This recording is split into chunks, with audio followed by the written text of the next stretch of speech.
राधे राधे, हर हर महादेव, जय भोलेनाथ। आपका स्वागत आपके खुद के YouTube चैनल। आज की कहानी शुरू करने से पहले आप सभी से रिक्वेस्ट है कि अगर पसंद आती है तो प्लीज़ ये जो लाइक शेयर कमेंट वगैरह दबा लिया करो, देख लिया करो, कुछ मतलब काम का हो तो आपको लगे तो। अगर आप पहली बार आए हैं तो ये जो सब्सक्राइब का बटन है इसे भी देख लेना, मतलब आपको अगर काम का लगे तो। वैसे मैं इधर बता रहा हूँ, होगा इधर, क्योंकि ये मिरर वाली बात है ना। अच्छा, आप पहली बार आए हैं, कहानी पसंद आती है, कुछ कहना चाहते हैं तो कमेंट में बताइएगा ज़रूर कि आपको यहाँ क्या सुधार चाहिए, या आपको कहानी जो मैंने सुनाई समझाई बताई ये अच्छी लगी। आज की कहानी अनूप जी की है और कहते हैं कि मेरी ज़िंदगी में ऐसा बदलाव होना था नहीं, लेकिन ना जाने कन्हैया ने कैसे क्या रचा जो कि आज मैं बिल्कुल बदल गया। ये इंसान किसी भी तरह का कोई भी ऐसा ऐब नहीं छोड़ता जो कि किसी और ज़िंदगी में किया जाए। सारे ऐब हैं भाई में, सारी परेशानियाँ, पूरा घर परेशान, और माता पिता इससे इतने ज़्यादा दुखी हो चुके थे कि कई बार तो ये अर्जी लगाई थी कि ईश्वर इसे उठा लो, हमसे अब बर्दाश्त नहीं हो रहा। रोज़ इसकी शिकायतें आती हैं और ये शुरुआत से ही, जिसे कहते हैं ना कि बेटा ऐसे बदतमीज़ों के साथ रहोगे तो फ्यूचर बिगड़ जाएगा। माँ बाप कहते हैं ना, ये उन्हीं में का है कि अगर ऐसों के साथ रहोगे तो फ्यूचर बिगड़ जाएगा, और ये अपने साथ साथ लोगों को भी बिगाड़ देगा।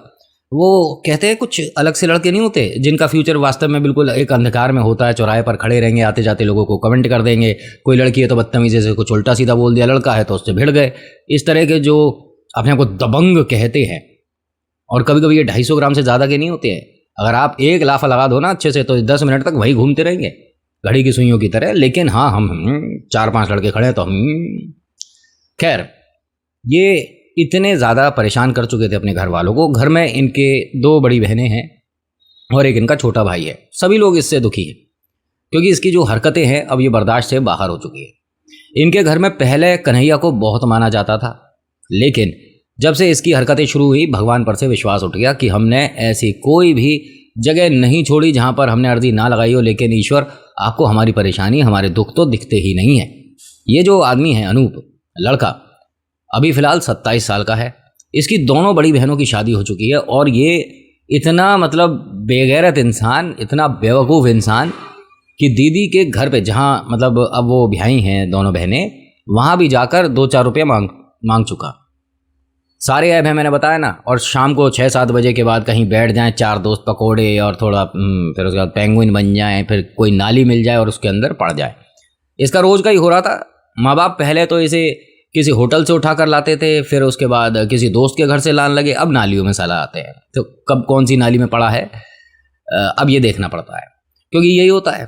अगर आप इस राह पर चल दिए तो पहले तो शुरुआत में आपको बड़ा मज़ा आ रहा होगा कि हाँ, हम पे 4 पैसे हैं, खर्च रहे हैं, क्या बात है, अच्छा खा रहे हैं, अच्छा पी रहे हैं। बाद में फिर खाना पीना ही होगा, अच्छा और बुरा तो भूल ही जाओ, है ना। तो ये ना, इसके घर वाले बहुत दुखी हो चुके थे। ये वहाँ ससुराल में भी जाकर 2-1 पैसे मांग चुका था, जो कि बहनों को अब पूरी ज़िंदगी ताने का काम करेगा। ठीक है, उनके सास ससुर, उनके पति देवर सब ये उल्टा सीधा बोलते रहेंगे, तेरा तो भाई ऐसा था, तेरा भाई हमसे 2 रुपये ले गया, कहने वाली बात हो गई। माँ बाप को अब समझ नहीं आ रहा। इन्होंने अर्जी लगाई कन्हैया से कि या तो इसे उठा या अब हम दोनों को। जन्माष्टमी आ रही है और जन्माष्टमी से पहले अगर ये लड़का नहीं सुधरा या नहीं मरा या हम नहीं मरे तो कन्हैया बैनर छपवा दूंगा बड़े बड़े कि कृष्ण भगवान हैं ही नहीं, कन्हैया होते ही नहीं है, और कोई बंसी वाला किसी के साथ कोई चमत्कार नहीं करता। कहते हैं ना कि आप 1000 बार जय श्री कृष्णा बोलो और सिर्फ 2 बार राधे राधे बोल दो, बराबर होता है। हमने पूरी ज़िंदगी बोला लेकिन हमारे साथ कोई चमत्कार नहीं हुआ, कोई भगवान नहीं होते। अब देखिए, आप भगवान पर एक तो डाउट नहीं कर सकते, ठीक है, ये तो मूर्खता है, और भगवान को आप चैलेंज भी नहीं कर सकते। अगर बाई चांस उन्होंने जन्माष्टमी तक बाई चांस चमत्कार नहीं किया तो क्या वो नहीं है, उनका अस्तित्व नहीं है? और आपका बैनर लगाने से, बुरा मत मानिएगा माँ बाबू जी, आपको कह रहा हूँ, आपके बैनर लगाने से कन्हैया पर कोई फर्क पड़ेगा? नहीं पड़ेगा ना। और जो कन्हैया को मानता है, जो उन्हें जानता है, क्या उस पर कोई फर्क पड़ेगा आपके बैनर पर ये लिखा हुआ देखकर कि कृष्ण जी चमत्कार नहीं करते, कृष्ण जी भगवान नहीं है? मेरी सेहत पर तो कोई फर्क नहीं पड़ेगा। अगर मुझे कोई कह दे कि महादेव नहीं होते, शिवलिंग नहीं है, उनका अस्तित्व नहीं है, मुझे हंसी आती है उस पर। हाँ, इस तरह के ज्ञान मुझे भी मिलते हैं कि आप जल अभिषेक करते हो, दूध अभिषेक करते हो, गरीब को खिलाओ, गरीब को पिलाओ। मैंने कहा फिर उसे रिप्लाई में कि तू तो नहीं करता जल अभिषेक, तो तूने कितने गरीबों को खिला दिया? साफ सीधे शब्दों में जवाब दो।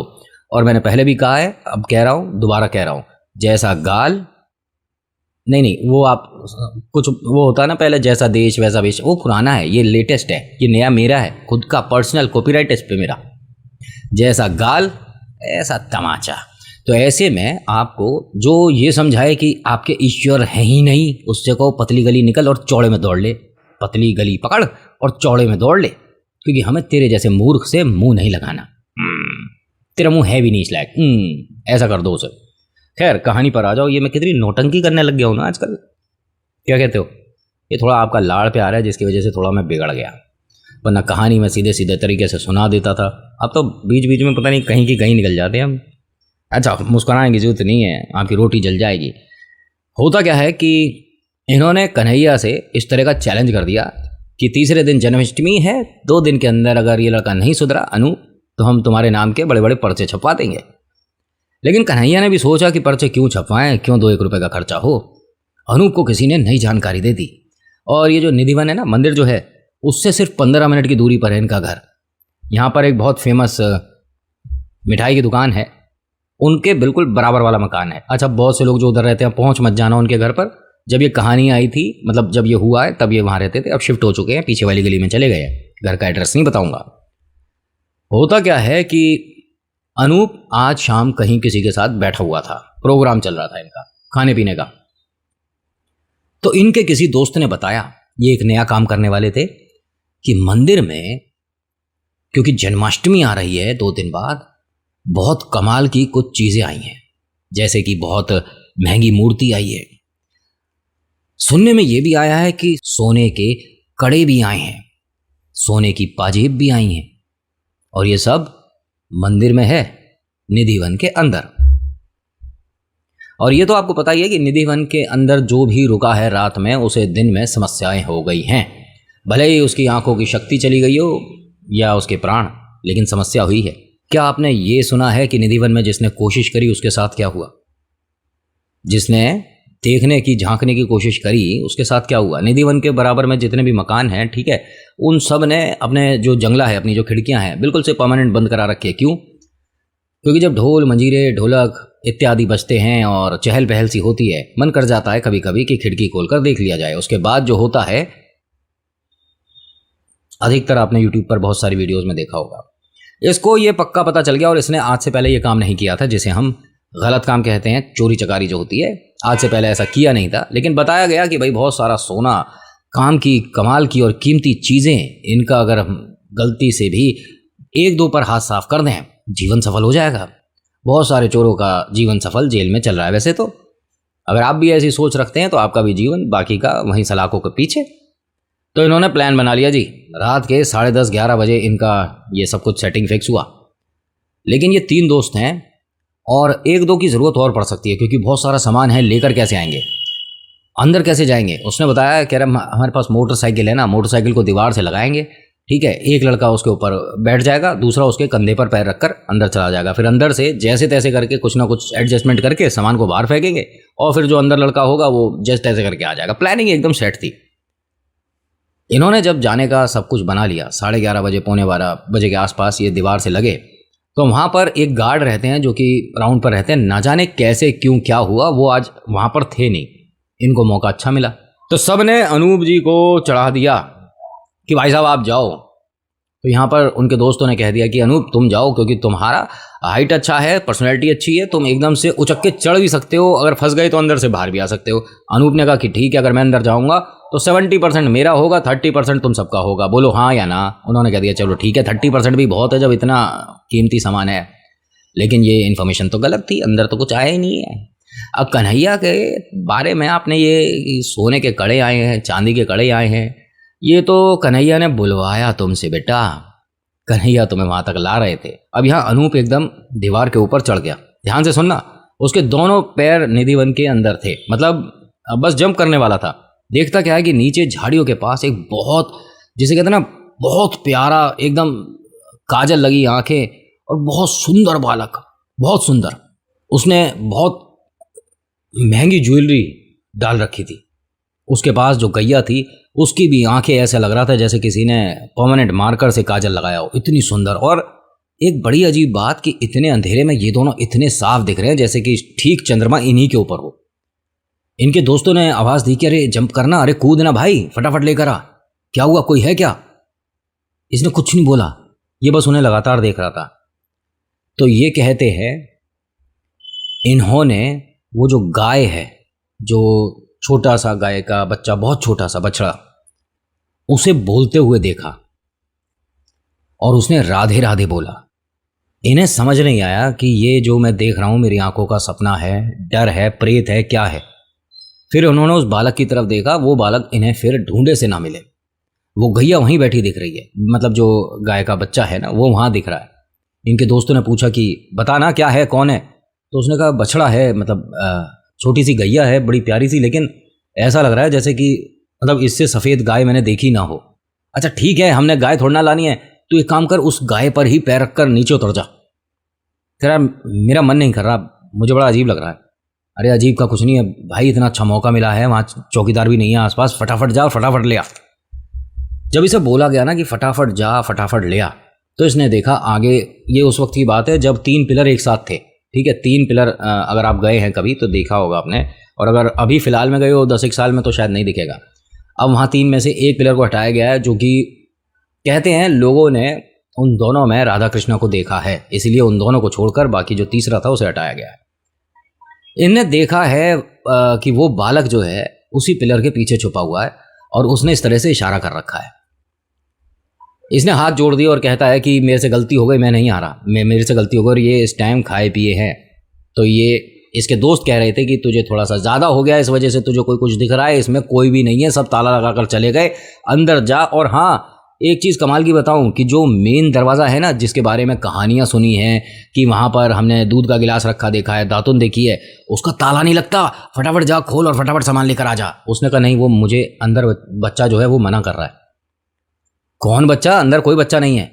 नहीं है, मैं मना नहीं कर रहा, मैं गलत नहीं कह रहा, मैंने बच्चा देखा है, अंदर बच्चा है। और इसके दोस्तों ने यहाँ पर एक कमाल का रंग दिखा दिया। इसके दोस्तों ने कहा कि अगर तू अंदर नहीं जंप करके लाया सामान तो आज के बाद हमारी दोस्ती खत्म। पहला काम तो ये बढ़िया हुआ, ऐसे मूर्खों से तो ना हो तो बेहतर है। इसने कहा कि ये कैसी दोस्ती कर रहे हो तुम, अगर मैं ले आऊँ तो बढ़िया बात है, और अब मैं यहाँ कह रहा हूँ कि अंदर मुझे कोई दिख रहा है और वो मना कर रहा है, तो तुम दोस्ती तोड़ रहे हो। अरे खिलाता पिलाता मैं हूँ, सारी बातें मेरे से होती हैं, और आज मैं ही बुरा दिख रहा हूँ। अरे तेरे से अच्छा तो हम चले जाते। तो ये नीचे उतरने लगा अपोजिट साइड, मतलब रोड की तरफ, कि ठीक है मैं उतर रहा हूँ, तुम चले जाओ, मैं नहीं जाऊँगा। जब ये नीचे उतरा तो इसके दोस्तों ने कहा कि ठीक है हम जाएंगे, लेकिन आज के बाद हमसे दोस्ती मत रखियो, ठीक है। ये दोनों ने खूब कोशिश कर ली दीवार पर चढ़ने की, भाई साहब ये दीवार तक भी नहीं आए। हाँ, ऐसा लग रहा था इसे देखने में अनूप को कि ये दीवार बार बार ऊंची हो जाती थी, ऐसा होना तो है नहीं। और ये उस वक्त की बात है जब दीवार इतनी ऊंची थी भी नहीं, ठीक है, 6-6.5 फुट थी मैक्सिमम। और अब बाइक पे आप बैठे हो और कोई आपके कंधे पर पैर रखकर चढ़ेगा तो काफ़ी हाइट हो गई ना, सीढ़ी की क्या ज़रूरत। लेकिन ये दोनों वहाँ पहुँच ही नहीं पाए। अनूप ने एक बार और कोशिश करी, ये दोस्तों की बातों में आकर ना सिर्फ वो दीवार पर दोबारा चढ़कर देखना चाहता था कि मैं क्यों पहुँच पा रहा हूँ और ये क्यों नहीं पहुँच पा रहे। अनूप की और इनकी हाइट में ज़्यादा फर्क नहीं है, ये 5-10 तो अनूप 6 फीट हो गया, बस इतना। लेकिन ये कुछ अजीब हो रहा था इसके साथ। इसने अपने दोस्तों को कहा कि तुम रुको, मैं देखता हूँ कन्हैया को। 1 मिनट, कन्हैया को देखने नहीं आए हैं यहाँ पर हम, समझ आ रही है तेरी बात? अरे हमें सोने के कड़े, चांदी पजेब ये सब चाहिए न। हाँ हाँ, वो एक ही बात है, हटो। जब इसने बाइक से किसी के कंधे पर पैर रखकर जब ये ऊपर चढ़ा तो ये आराम से चढ़ गया। तुम दोनों जानबूझकर नहीं चढ़ रहे थे, मैं भी तो आराम से चढ़ गया। तो अब यहाँ इसने जो चेहरा देखा वो बहुत डरावना, गुस्से में, और एक मतलब फाइट की पोजीशन में था कि तुम्हें वार्न करने के बाद, प्यार से समझाने के बाद भी नहीं अगर तुम्हारी समझ आ रही तो अब मैं तुम्हें अलग रूप दिखाऊंगा। ये नाली की तरफ बाहर को गिरा। इसके दोस्तों ने पूछा कि अब क्या देख लिया? तेरा कन्हैया ही है ये, और इस वक्त गुस्से में है।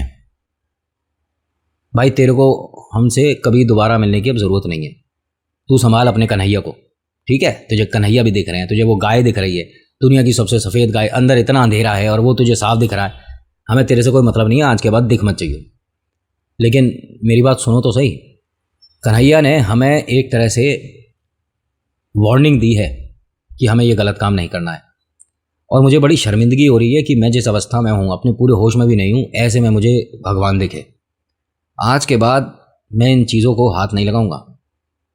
क्या बकवास कर रहा है तू? तेरे को ज़्यादा चढ़ गई है, हमने कहा है ना कि कम लिया कर। नहीं, कम क्या और ज़्यादा क्या, आज के बाद नहीं छूँगा। तो यानी तुझे हमारी दोस्ती भी नहीं समझ आ रही? दोस्ती तो जब मैं ऊपर दीवार पर था तभी दिख गई थी। आज के बाद मेरे घर की तरफ देख भी मत लेना दोनों में से कोई। घर पहुंचा, नहाया, माँ बाप से माफ़ी मांगी। कहता है कि मैं जो बताऊंगा आपको लगेगा कि मैं अपने होशो हवास में नहीं हूँ, इसलिए मैं आपसे बस एक बात कहूँगा कि कन्हैया ने मुझे सुधार दिया और मैं सुबह बताऊंगा कि क्या हुआ है मेरे साथ। इनके माँ बाप को समझ नहीं आया कि ये देखिए रोज़ इसे नाली में से उठाकर लाते हैं, आज कम से कम नाली वाली बात तो थी नहीं। सुबह सुबह 5:30 पौने 6 बजे ये अपने मंदिर के सामने बैठा था और रो रहा था। माँ बाप आए और इससे पूछते हैं कि क्या हुआ, ये रो क्यों रहा है? कहते हैं कि भगवान दर्शन देते हैं। तो माता पिता ने कहा कि हाँ दर्शन देते हैं, लेकिन तू ऐसा क्यों बोल रहा है? नहीं, मैंने कन्हैया को देखा है, गाय के साथ देखा है, और गाय ने राधे राधे बोला है। पापा ने कहा कि दिन में भी तुम शुरू कर चुके हो क्या? तुम रात में तो करते ही थे, ये तुम्हारा जो प्रोग्राम चलता था। नहीं पापा, उसको मैं आज के बाद हाथ भी नहीं लगाऊंगा, और मैं आज ही नौकरी के लिए कोशिश करने के लिए इधर उधर जाने वाला हूँ। पढ़ा लिखा तो हूँ, मैं नौकरी करूँगा। माँ बाप को समझ नहीं आ रहा कि ये क्या हो रहा है, तू मजाक कर रहा है? नहीं नहीं, मैं आप दोनों मेरे साथ मंदिर चल सकते हो, निधिवन चलना है एक बार। हाँ हाँ बिल्कुल चल सकते हैं। अब यहाँ से ये चारों निधिवन गए और ये वहाँ मंदिर में अंदर प्रभु के दर्शन करने की बजाय जहाँ से झांक कर देख रहा था कि वहाँ मुझे गैया और कन्हैया दोनों दिखे, वहाँ जा रहा था। माँ बाप ने कहा कि बेटा मंदिर इधर है, आप यहाँ जाओ ना। कहाँ जा रहे हो? उसने कहा बस 1 मिनट मैं आ रहा हूँ। जब ये वहाँ पहुँचा तो इसे वास्तव में गैया के पैर के निशान और एक छोटे बालक के पैर के निशान दिखे। इसने दोनों हाथों से वहाँ से मिट्टी उठा ली, वो जो निशान बने हुए थे मिट्टी उठा ली और लेकर आया। पंडित जी हंसने लगे कि बेटा क्या दिखा है, क्या ले आए, हमें भी तो दिखाओ, क्या किसी का कोई अंगूठी वंगूठी मिल गई? उसने कहा नहीं कुछ ऐसा नहीं है। अब माँ बाप तो ये मानते थे कि थोड़ा लड़का बिगड़ा हुआ है। माँ बाप ने गुस्से में कहा कि नहीं तू कोई चीज़ लाया है दिखा। उसने कहा मेरे कन्हैया की मिट्टी है ये, मैं आपको दूंगा नहीं।